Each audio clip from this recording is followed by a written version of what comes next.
Hey, Chris, you hear about a pendulum in investing, right? Between growth and value. Tell me about the pendulum of international and U.S. markets. You know, the crazy thing is it's going to feel, because we live in the United States, like it's correct. That's like right. Homer bias. That's right. Homer bias. That's exactly right. Okay. Look at the period from 2000 to 2000, call it 8, right?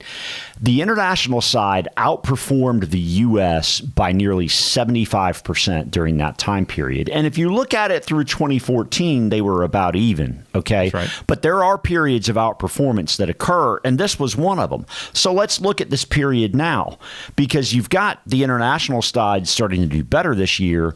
But if you look since 2014, the last 10 years, the international side hasn't gone anywhere. It hasn't gone anywhere. And the U.S. is up 170%. So you had 75% outperformance before in the last chart, but on this one, you've got 155% outperformance out of the U.S., and yet the dividend yield is half that of the rest of the world in the U.S., and it's definitely more expensive than the rest of the world. So you kind of wonder, as the dollar has been stronger, but international stuff has been rising this year so far, are we starting to break out of this? Good question.